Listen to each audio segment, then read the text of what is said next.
Congressman Gabe Evans is avoiding town halls in his district, where he is likely to get booed and questioned for supporting Medicaid cuts. Evans did appear outside his congressional district today in Denver, where he was booed by protesters organized by a liberal group. And he was questioned about his support for Medicaid cuts by our Marshall Zellinger. So the question from Marshall was... Like a teacher repeating the question for all the class to hear, Republican Congressman Gabe Evans needed to listen closely and talk loud enough to overcome protesters who showed up at his news conference about the one big beautiful bill that passed the House last week. Congressman, how many of the 214,000 on Medicaid in your district are cheats that need to be kicked off? After repeating my question for all to hear, here's what Evans said. We went through the answer, Marshall. You got illegal immigrants. You've got people who are ineligible for the program. Those are the ones who will be removed from the program. And then we have 4.8 million people across the country, able-bodied, working-aged adults with no dependents, who have the ability to choose to go to work or school or volunteer part-time in order to keep their Medicaid benefits. I'm looking for a number in your district who are in those categories. People who are no longer eligible for Medicaid. Do you not know the number? That sounds anecdotal. I'm telling you the number right now. You may not like the answer, but that's the answer. Next question. Man, things are going great in Colorado. Okay, so who is that character? That's Gabe Evans. He represents Colorado's 8th district. If you're familiar with this, just north of Denver. He's a freshman member of Congress, Republican side, and he has managed to successfully piss off his entire district in less than a year, which is quite an accomplishment. Actually, it's just right at a year. And the thing is, it's because of things like that. He has voted against the interests of his district in every possible way. He has no reasoning. And something I talk about a lot in this show, my main show, if you watch it, is the fact that we've got these people we've elected who don't understand anything about the people they're allegedly representing. And Gabe Evans, he's that guy, and he's managed to continue it. Amazingly, 17 Republicans did cross the aisle and vote last week to extend the ACA subsidies. He wasn't one of them. So even as he gets screamed at in his own district, he still hasn't changed his ways. But the good news is, as always, in the hot seat, it's great to be back within the hot seat. We've got a Democrat who's taken him on, who's got a great profile, has got a great experience, is a great guy, friend of mine, as a matter of fact. I'm proud to call him a friend, and that's Evan Munsing. He's a veteran. He's a businessman. He's running for Colorado's 8th district. I want to get Evan in the hot seat for a while now, so finally he's here. We're back again with In the Hot Seat episodes. I'm thrilled to be back with you here on the MeidasTouch Network. We've got a lot to talk about with the midterms ahead of us, so let's not waste any time. I am Fred Wellman. I'm the host of On Democracy with F. Wellman, and In the Hot Seat right here on the MeidasTouch Network. And right now, let's get in the hot seat with Evan Munsing. Evan, man, welcome to the show. How are you, sir? Fred, good to see you. How you doing? It's been good to see you too, brother. It's great to talk to you again. As I mentioned, we've hung out a couple of times before. We're talking a little bit about life and running for Congress and how crazy it is. And I guess that's where we start, right? I mean, it is not a small thing, okay? You know, you did 4 years in the Marines. You've been a businessman. You've settled back down in Colorado for a beautiful woman, which brought me back to Missouri. You know, us men, you know, we know what's good for us, and we move where we find happiness. But after all of that, what drove you to run for Congress right now in your hometown? Well, I think you just saw why. We've got this guy, Gabe Evans, our representative, who runs away from problems, and he runs away from hard questions. He doesn't have a plan, and he's not here to solve problems. He's here to serve the party. And you and I, from our experience at war, know what happens when we don't have good people leading the country. As you said, I'm a Marine. I was an infantry officer, did a couple deployments. My experience in Afghanistan, and probably yours as well in Iraq, was that we were fighting a war we couldn't win. We didn't have a strategy to win it. And people in DC knew that. Yeah. But if all you care about is winning your next election, it's much easier not to address problems, sweep them under the rug, and ignore them and go on and win the next election, kick the can down the road. But problems don't get better if you ignore them. And bad news doesn't get better with time. Things get worse. And I left the Marines because of those frustrations with people in DC who didn't want to actually solve problems, who didn't want to make hard decisions or speak hard truths to the American people. Went into business because I love solving problems. I like leading people. But when Trump came in office, a lot of the small businesses that I work with are getting crushed by the shit that he's doing. The tariffs are disastrous. Yeah. I ran businesses. I know what it's like to wake up at 3 a.m. sweating about payroll. And a lot of people are sweating about those things right now, whether it's you're a business owner or it's about your paycheck. People are in a tough spot. And we need someone in Congress who's going to represent this very critical district, who's actually going to work with folks, solve problems, and do what Congress is supposed to do, which is pass laws and be a check and a balance against the executive branch. Which is not occurring. And along those lines, I was actually, as I was getting ready to talk to you today, I stumbled onto a story from ProPublica where it was mentioned that Donald Trump Jr. was added to the boards of 3 or 4 defense companies, specifically like a drone company, who all have miraculously benefited from government contracts in the last year where they didn't have them before, right? I mean, all the things that the Congress, the Republican doormat Congress, I call it, was fighting over Hunter Biden because he got a board member on Burisma, and they're doing the exact things, and not a peep is coming from this doormat Congress. It feels like that's before we talk about storing $500 million in oil proceeds in an offshore bank in Qatar, okay? And then being given, apparently, we just found this morning before you and I talked, that $6 million of oil was already given to a donor of Trump's, right? So there's like an unchecked corruption moment going on here before we talk about the violence and everything else going on. But right now, corruption feels like a real thing in Washington, D.C., and the Republicans aren't doing a damn thing about it, are they? No, I mean, that's part of the problem. You also got folks who are literally buying pardons from the president, who are in jail. Yeah. And then you can actually buy a get out of jail free card right now. And it's the level of corruption is insanity. And it's the executive branch is running amok. Trump is doing all sorts of things that are corrupt, including accepting gifts from foreign nations, enriching his family members and his friends.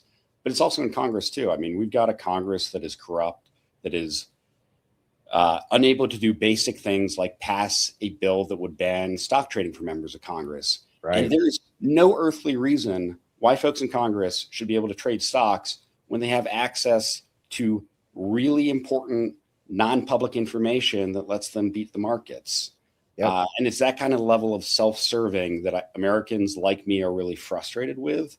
And at the end of the day, Congress isn't going to fix itself. If we want to fix Congress, if we want to fix the White House, we need people from outside the system to come in who are going to fix it and who are not just going to be there for decades serving themselves and serving their parties. We need real solutions.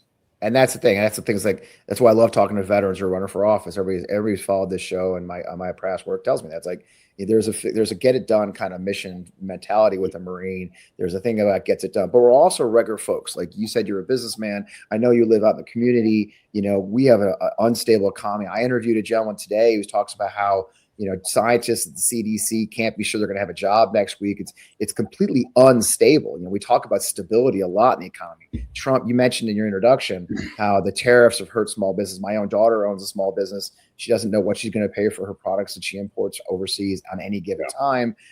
It really is like, it feels like no one's really fighting for that stuff. They're not fighting for a stable working economy for working people. And we see that again with your opponent, Gabe Evans, once again voting against extending ACA subsidies. And then his comments during that press conference, how this mythical, lazy American linger. I mean, what are you hearing as you walk around your community? I'm sure you're talking to folks at town halls about the economy and what are we going to do for that? What is that one of your priorities? Is finding help for folks?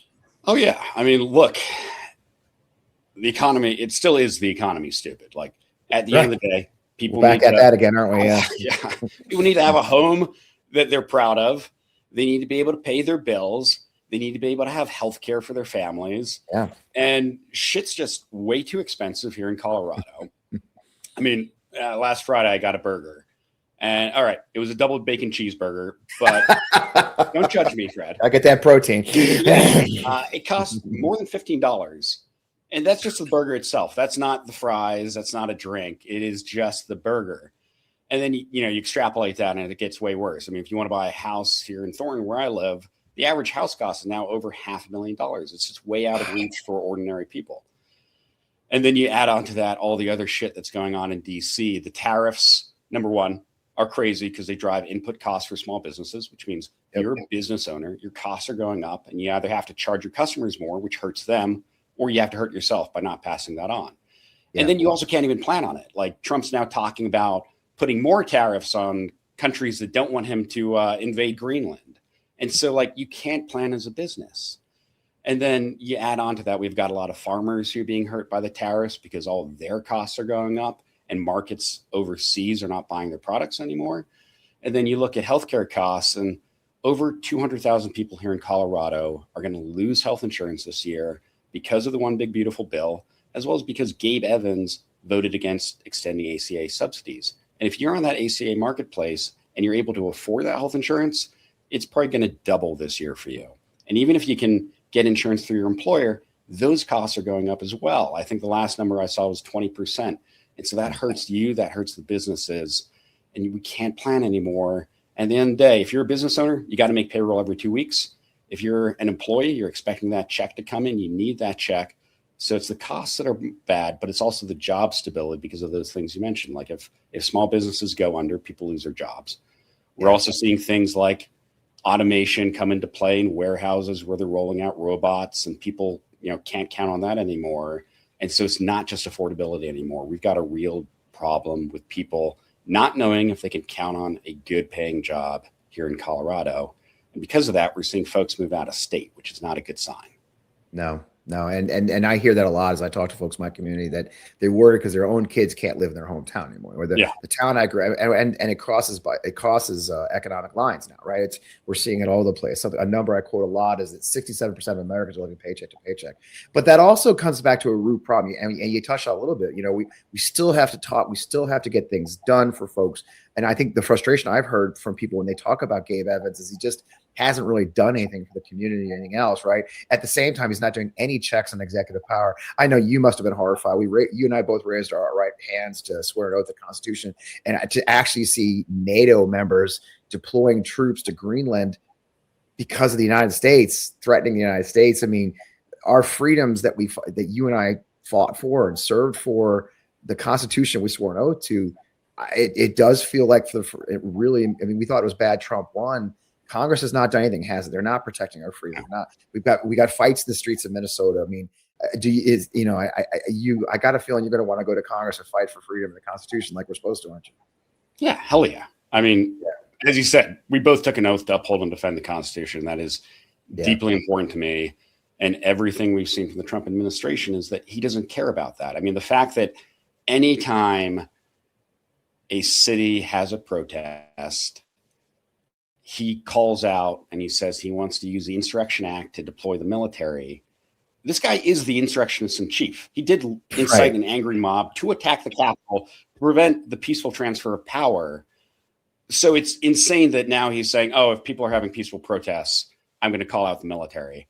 It's just beyond insane. And it's also crazy that Congress does not actually, once upon a time, a bipartisan issue was that Congress always wanted to protect its Article I powers and be a check and a balance against the executive branch. The current Republicans in Congress don't care about that. All they care about is winning their next election. And for a lot of them, they think the way to do that is to just back Trump, whatever he's doing. And, part of the reason I got into the race was back in February. There was that moment where probably a lot of us thought that maybe Trump's just going to give some tax breaks to his billionaire buddies. And then he really started to attack the court system. He started to cut deals with law firms that opposed him. Those law firms got co-opted by the Trump administration. And at the end of the day, we are living in an authoritarian state if we don't have a court system that functions, that is independent, and if we don't have law firms that are willing to represent clients that are standing up against the government. And all those things go back to the rule of law and defending the Constitution, protecting individual freedoms. And all of those things are under attack today. I love it. And Gabe's not doing a deck about it. So it's just ridiculous. Well, I guess I don't want to keep you. I know you got to go run a campaign. The most important question of every hot seat interview is the most important one at the end. Where can the incredible Meidas Mighty and our supporters go out, find out more about your campaign, outreach, do some reach out, and folks, maybe throw them some money, because you know what? We've got a machine to beat, and we're going to need money to do it. Evan, tell us where they can find more information. Yeah, so this is the top red to blue race for 2026. So love the support. Okay. Absolutely critical for control of the House. You can find me at evanmunsing.com, and you can also follow me on all the social media channels by Googling me or just going to my website and clicking the links there. But Fred, really appreciate it. You're a great friend, and I love what you're doing here. Thanks, bro. I really appreciate you. Good luck, man. It's a big deal. It's a hard thing to do to run for Congress. Appreciate you stepping up for your community once again. And that means the world to us. So good. We'll talk to you soon, bro. Good luck. We'll talk to you soon. Thanks for joining us. Thanks, Fred. Awesome. See you soon. All right, man. I like Evan. I love a good Marine. You guys know I'm the son of a Marine. I didn't get in the Marine Corps. I had to go to West Point instead.